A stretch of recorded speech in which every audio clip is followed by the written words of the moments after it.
But one of the difficult things about serving people is that very often the very people that you are serving don't think they need your help. Now, how is it that I've identified that people doing drugs or young people who are needing to learn and understand sexual reproductive health and rights will feel as though we've got this. We don't need your help. Why are you even here? Do you know you're competing with my friend's party right now? When are you getting done? Can you finish already? And you're just like, I'm just here to try and save your life. Can you just listen to me for 5 minutes?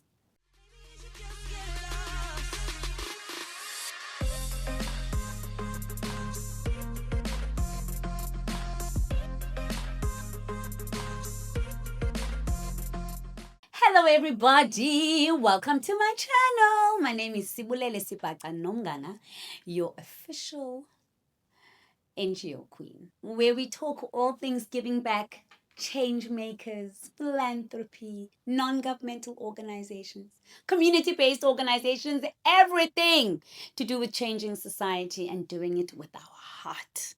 And today, I want to talk about what is the hardest thing about doing that? What is the hardest thing about helping people?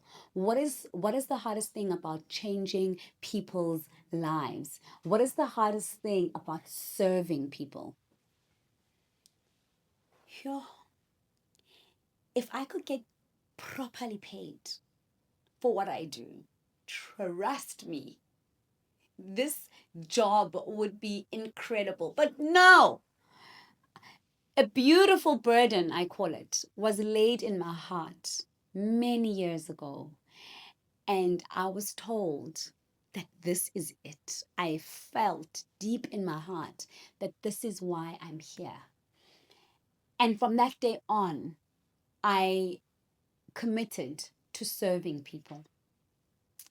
But one of the difficult things about serving people is that very often the very people that you are serving don't think they need your help. Now, how is it that I've identified that people doing drugs or young people who are needing to learn and understand sexual reproductive health and rights will feel as though we've got this. We don't need your help. Why are you even here? Do you know you're competing with my friend's party right now? When are you getting done? Can you finish already?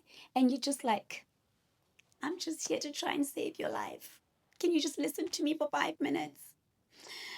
I can tell it is so hard. It is so hard because half the time you understand what the risk of your inaction is, right? You know that if you don't act and try and change the situation for this young person or for this group or for this demographic, we all run the risk of a decaying society. You see it because the vision has been laid in your heart, right? So you see the risk of you not doing what you're supposed to do. And so when people make you feel as though they don't need you, it's really, really hard. That's downright rejection. I mean, as if we don't get rejected every day of our lives in other ways and in other spaces. This is the last space where I'm giving you my heart. You'd expect one to be rejected. The other challenge with this is that very often, and I've spoken about this countless times, you're not going to get rich doing this. Right? So you are not going to get money. You're not going to get tons of money where you're buying a Ferrari and you're living in Camps Bay. That's in Cape Town, South Africa. You are not going to get that, right? You are most likely also not going to win an award, though these days they do try and make us feel a little bit better about like nominating us for some prestigious award here and there. But generally, at the end of the year, you are not going to go NGO of the year. You're not going to get that, right? And so you have got to be able to deal with such things, be able to understand that when that doesn't happen, what do I do? The other element of this is that, you know what? You're tired. You're tired of serving people. It doesn't mean the vision's dead or that you're no longer committed. It just means today, this week, I'm tired and I just don't feel like it. Right? And so that's one of the difficult things about serving people is that people are still waiting to be served, even when you are tired. Right? And so those are some of the things I've found to be really difficult about serving people.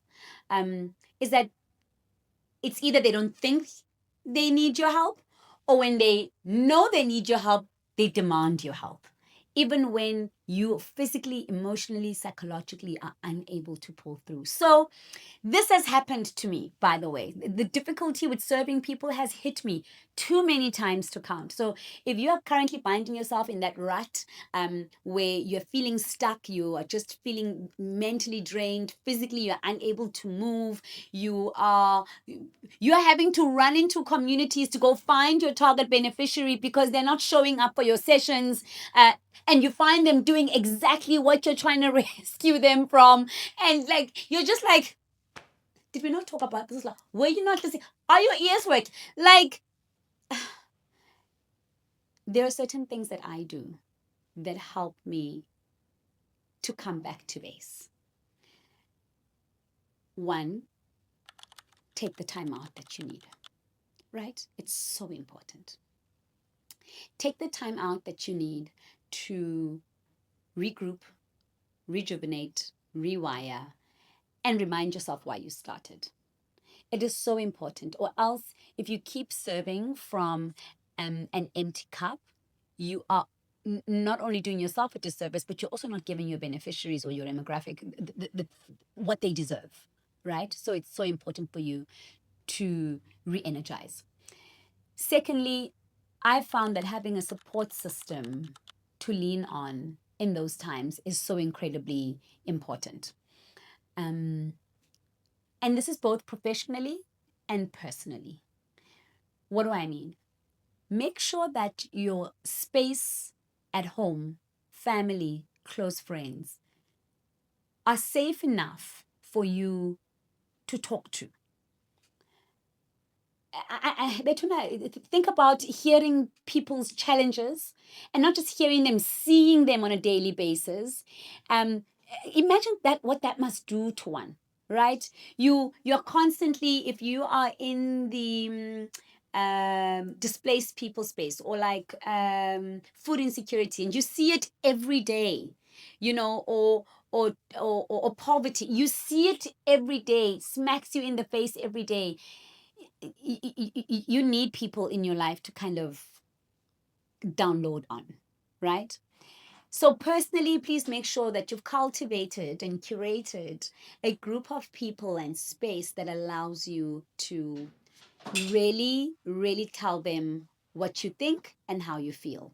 So, if you're enjoying this episode, which I really hope you are, you will be excited to know that I designed an entire 6-module course really targeted at non-profit organization founders.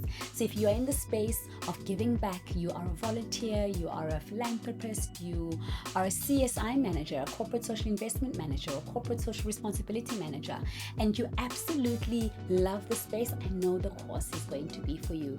I talk through my 20-year experience over 6 modules, and I go into so much detail about how to start, run, scale, and make sure your organization is sustainable.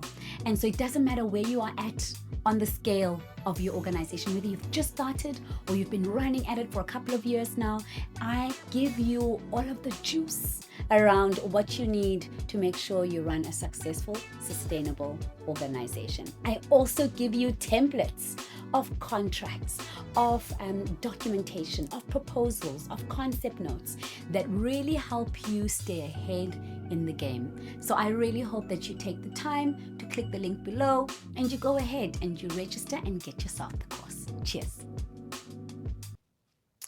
And then also what you want to do, you want to really tell your therapist, a counselor, somebody that you have access to about what it is that you are currently going through. This is important because usually your family and friends might not give you the practical tools on how to get over what you're going through, but a therapist, a psychologist will give you practical tools to say, okay, take a deep breath. This is how you are going to build your boundary. This is how you're going to communicate next to that group to make sure that it doesn't take anything away from you while you're adding to them. So, really important that you have that, but also professionally, build a network of organizations where when you feel that you can no longer serve at this particular time because of all of the things that I've mentioned before, you're able to go or pick up the phone and be like, Organization X, these are a group of young people I can't afford to drop the ball on right now. Could you please just look after them for me just for the month? Right? And remember, usually when you're starting up your organization, you're working alone as a nonprofit organizational founder. So you really want to find like-minded. I talk about this all the time. Create your tribe. Have people who are not only in the same space but also doing similar things. It's not a competition, right? Because you just never know when you can partner, collaborate, and get funding together, but also help each other out when you can't. If your safe space finally is no longer safe, what do you do with the people who were in your safe space? That is why it's important to you for you have somebody else or another organization that does the same thing. And I think also what has helped me in the past with getting back to base when I feel like serving people has been hard is that I take time to go back and smell the roses, right? I go up my Instagram, I go onto my Facebook, I go into LinkedIn, I go into emails, I go into the DMs, and I get rejuvenated by what people have said about the work we have done in the past. I mean, I can think of so many examples about how, first of all, during COVID, I mean, who wanted to be busy working during you couldn't. But you know what? We had young people that needed access to PrEP that were a part of our program. We needed to understand from government what was the response, what was the plan. And at that point, I just didn't feel like it. I had a mom-in-law who, after a very short COVID situation, passed away on the 1st of January. I just didn't like I wanted not to care. Like I really wanted nothing, and I just wanted to focus on my family. Um, and I wanted, because also it was a confusing time for everybody.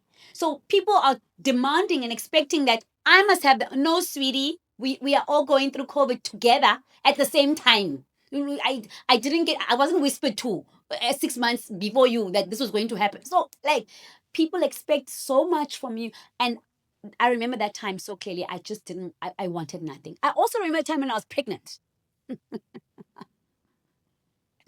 Yo, pregnancy.